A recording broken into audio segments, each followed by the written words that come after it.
Hello साथियों, जय हिंद, वंदे मातरम। मैं आकाश तिवारी आप सभी बच्चों का स्वागत करता हूं ऑनसेट एग्जाम के चैनल पे। जितने बच्चे एसएससी जीडी 2025 की तैयारी कर रहे हैं सभी बच्चे ध्यान देंगे। ये सेशन आपका बहुत ही महत्वपूर्ण प्रश्न होने वाला है, क्योंकि ये पिछले साल एग्जाम में आया हुआ क्वेश्चन पेपर है जो आज हम यहाँ पर डिस्कस करने वाले हैं। इस पेपर में टोटल हम 20 प्रश्न का डिस्कशन करेंगे। आपको सभी प्रश्न का कमेंट में राइट आंसर करते हुए चलना है। तो चलिए आज के सेशन को शुरू करते हैं। उससे पहले जितने भी बच्चे क्लास को देख रहे हैं, एक बार सभी लोग सेशन को लाइक करके अपने सभी साथियों के पास शेयर कर दीजिए जो जीडी की तैयारी कर रहे हैं, ताकि सभी लोग क्लास में जुड़ जाएं। तो चलिए बच्चों, आज का जीके जीएस का क्वेश्चन नंबर फर्स्ट देखते हैं। सभी बच्चे ध्यान देंगे, ये आपका मोस्ट इंपॉर्टेंट क्वेश्चन है आज का, बहुत ही ज़्यादा महत्वपूर्ण प्रश्न है। सभी प्रश्न के लिए आपको क्वेश्चन को पढ़ने के बाद मात्र 10 सेकंड का समय दिया जाएगा आंसर करने के लिए। तो आप अपने आंसर करने की स्पीड को बढ़ाइए, क्योंकि 4 फरवरी से आपका एग्जाम है। आप लोगों की तैयारी कैसी चली है कमेंट में जरूर से बताएंगे। क्वेश्चन नंबर फर्स्ट, बोई साजू किस राज्य का प्रसिद्ध लोक नृत्य है? असम, मध्य प्रदेश, महाराष्ट्र या फिर मणिपुर?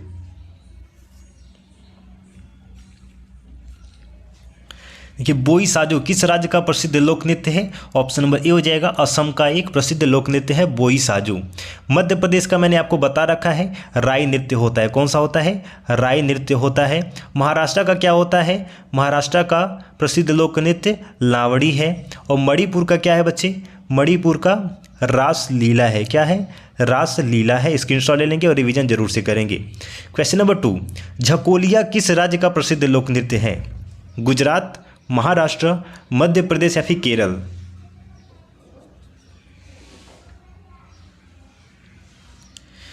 झकोलिया डांडिया ये आपका गुजरात का प्रसिद्ध लोक नृत्य है। महाराष्ट्र का मैंने अभी आपको बताया लावड़ी होता है। मध्य प्रदेश का भी अभी हमने आपको बताया राई नृत्य होता है। और केरल का क्या होता है बच्चे? कथकली होता है। क्या होता है? कथकली होता है। क्वेश्चन नंबर 3, निम्नलिखित में से किस देश की राजधानी बैंकॉक है और रबर का प्रमुख उत्पादक है? थाईलैंड, चीन, ब्राजील या फिर घाना?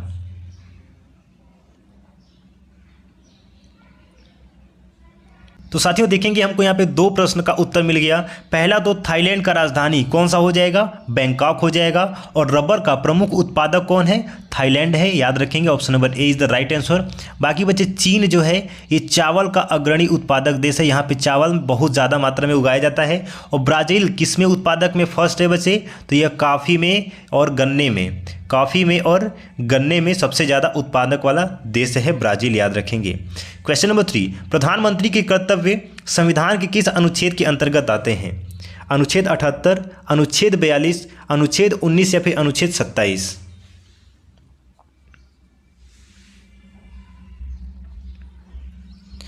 देखिए, प्रधानमंत्री के कर्तव्य संविधान के किस अनुच्छेद में आते हैं? अनुच्छेद 78 में आते हैं। Option number A is the right answer. अनुच्छेद 42 में क्या आता है बच्चे? सब कुछ हम यहाँ पे नीचे डिस्कस कर लेंगे। देखिए, अनुच्छेद 42 में क्या आता है? राज्य के नीति के निर्देशक सिद्धांत आते हैं। अनुच्छेद 19 में वाक और अभिव्यक्ति की आज़ादी का प्रावधान है। अनुच्छेद 27 में किसी व्यक्ति को किसी खास धर्म या धार्मिक संप्रदाय के प्रचार प्रसार के लिए कोई कर नहीं देना होता है। इसका स्क्रीनशॉट ले लेंगे। क्वेश्चन नंबर 5, सतलुज नदी का ऋग वैदिक नाम क्या है? सरस्वती, कुंभा, सिंधु या फिर सुतुद्री?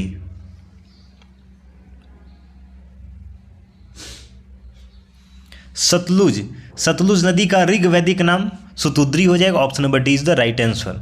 एक बार सभी साथी सेशन को लाइक करके इस सेशन को शेयर कर देंगे और चैनल को सब्सक्राइब कर लेंगे। हिंदी का आपका सुबह 8 बजे daily previous year question paper का डिस्कशन कराया जा रहा है, तो चैनल को सब्सक्राइब कर लेंगे, डेली क्लास को अटेंड करेंगे। क्वेश्चन नंबर 6, इटली की राजधानी रोम निम्नलिखित में से किस नदी के तट पर स्थित है? टेम्स, टाइबर, एवन या फिर टाइन?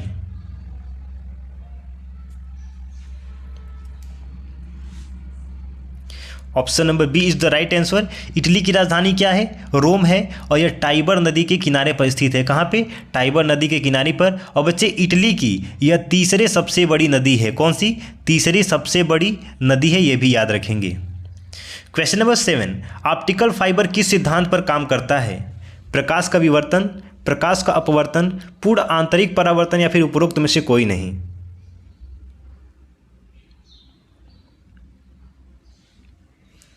ऑप्टिकल फाइबर सिद्धांत किस पे काम करता है? पूर्ण आंतरिक परावर्तन के सिद्धांत पे काम करता है। Option number C is the right answer. Question number 8, गन्ने की लाल जड़ के लिए कौन सा कवक जिम्मेदार है? मैग्नोपोर्थे ओरेजा, पुकीनिया, पाइथियम डिबारियनम या फिर कोलेट्रोटिचम फाल्कटम?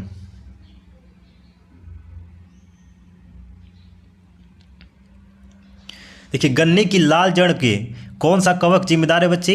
कोलेट्रोटिचम फाल्कटम। Option number D is the right answer. और गन्ने का प्रमुख उत्पादक देश मैंने अभी आपको बताया ब्राज़ील है और दूसरे नंबर पे भारत है। यहाँ पे नंबर हम नहीं बताएंगे, ब्राज़ील और भारत दोनों ही गन्ने में सबसे ज़्यादा अग्रणी उत्पादक देश हैं। क्वेश्चन नंबर 9, चट्टान में उत्तल को क्या कहा जाता है? सिंकलाइन, क्रेस्टलाइन, एंटीलाइन या फिर उपरोक्त में से कोई नहीं?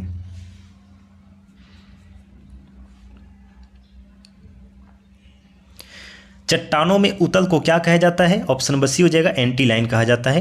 क्वेश्चन नंबर 10, न्यूजीलैंड की खोज करने वाला पहला यूरोपीय यात्री कौन था? हाबिल तस्मान, वास्को डिगामा, हुर्नान कोर्टेस या फिर जैक्स कार्टियर?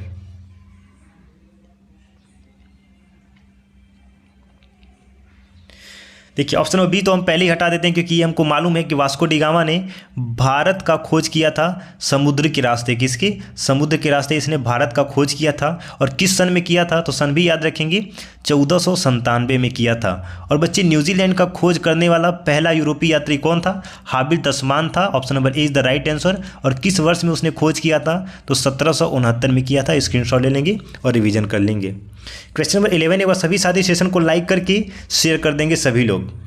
भारत में रबी के मौसम में निम्नलिखित में कौन सी फसल काटी जाती है?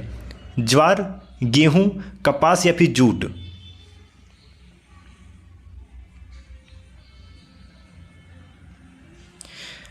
ऑप्शन नंबर कौन सा हो जाएगा बच्चे? बी हो जाएगा, गेहूं काटी जाती है। रबी के मौसम में गेहूं काटी जाती है। रबी का मौसम पड़ता कब, किस महीने में है? ये जरा कमेंट में आप लोग बताएंगे कि रबी का मौसम किस महीने में पड़ता है। सभी लोग कमेंट में बताएंगे। क्वेश्चन नंबर 12, बुलेट प्रूफ खिड़कियों में किस फाइबर का प्रयोग किया जाता है? नायलॉन -6+6, टेरिलिन, पॉलीकार्बोनेट या फिर केवलर?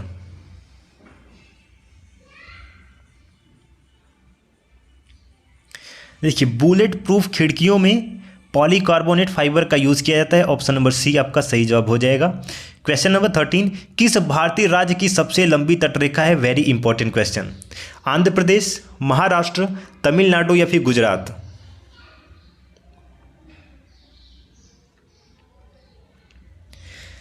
देखिए बच्चे, किस भारतीय राज्य की सबसे लंबी तटरेखा है? तो ऑप्शन नंबर डी हो जाएगा, गुजरात की सबसे लंबी तटरेखा है। कितना लंबा है? तो चलिए डिस्कस कर लेते हैं। यह बच्चे, गुजरात का तटरेखा 1600 किलोमीटर यह लंबा है। और यह भारत का बच्चे, यह इंडिया का 100 में से 24% हिस्सा सिर्फ गुजरात के तट का है। बाकी आपका जो 76% है वो अन्य राज्यों का है। ठीक है ना बच्चे, याद रखेंगे। भारत का सबसे लंबी तटरेखा गुजरात में है जो कि 1600 किलोमीटर लंबाई है। और इंडिया में 100 में 24% हिस्सा सिर्फ गुजरात का है। क्वेश्चन नंबर 14, निम्नलिखित में से कौन सा कर प्रत्यक्ष कर नहीं है? आयकर, संपत्ति कर, माल और सेवा कर या फिर मूल्य वर्धित कर?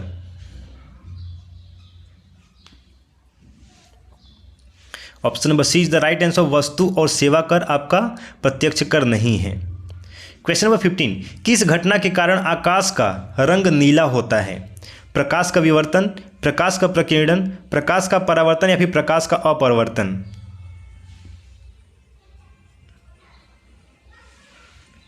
देखिए, आकाश का रंग नीला किस घटना के कारण दिखाई पड़ता है? प्रकाश का प्रकीर्णन। Option number B is the right answer. Question number 16, निम्नलिखित में कौन सा ग्रह सौरमंडल का सबसे ठंडे ग्रह की श्रेणी में आता है? देखिए, इस क्वेश्चन का डिस्कशन आई थिंक हमने एक दिन पहले ही किया था। चलिए बताइए, यूरेनस, नेपच्यून, बुध या फिर मंगल?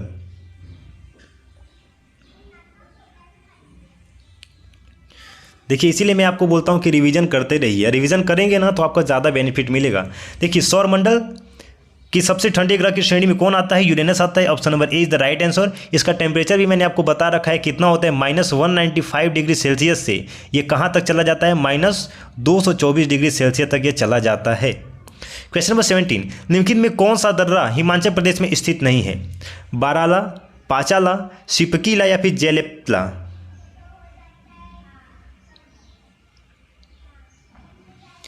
तो बच्चे बाराला, पाचाला, सिपकीला ये तीनों आपका हिमाचल प्रदेश में स्थित है, लेकिन जेलेपला बच्चा आपका ये हिमाचल प्रदेश में नहीं है। ये कहाँ पे स्थित है? तो बच्चे याद रखेंगे ये भारत के सिक्किम और चीन के तिब्बत के शहर के बीच में है। कहाँ पे? चीन के तिब्बत शहर के बीच में स्थित है जेलेपला दर्रा। क्वेश्चन नंबर 18, उत्तर प्रदेश में विधानसभा को भंग करने का अधिकार किसे है? राज्यपाल को, राष्ट्रपति को, मुख्यमंत्री को या फिर किसी को नहीं?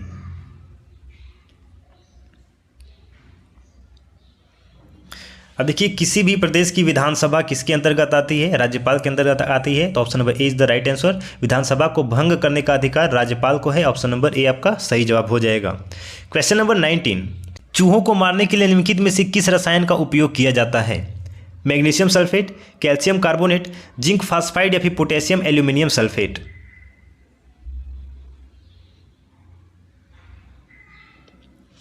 तो साथियों चूहे को मारने के लिए जिंक फास्फाइड का इस्तेमाल किया जाता है। इसका केमिकल फार्मूला क्या होता है हम यहाँ पे नीचे डिस्कस कर लेते हैं। देखिए जिंक फास्फाइड का ZnP2 होता है, calcium carbonate CaCO3, magnesium sulphate MgSO4 और पोटेशियम एल्यूमिनियम सल्फेट का KAlSO42 होता है।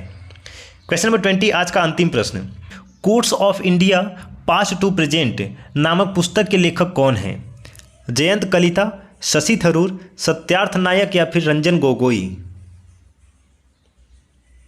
और सभी बच्चे बताएंगे हमने यहाँ पे टोटल 20 प्रश्न का डिस्कशन किया है। आपने 20 में से कितने प्रश्न का राइट आंसर किया है सभी लोग कमेंट में लिख के जरूर बताएंगे सर मैंने 20 में से इतने प्रश्न का सही जवाब दिया है। तो बच्चे courts of India past to present के लेखक कौन है? रंजन गोगोई हैं। Option number D is the right answer. सभी साथी सेशन को लाइक करके चैनल को सब्सक्राइब कर लेंगे। डेली यहाँ पे जीके और हिंदी का प्रीवियस ईयर क्वेश्चन पेपर का डिस्कशन कराया जा रहा है। मिलते हैं साथी नए सेशन में। जय हिंद, वंदे मातरम। 4 तारीख का आपका एग्जाम शुरू हो रहा है तो सभी साथी को best of luck in advance.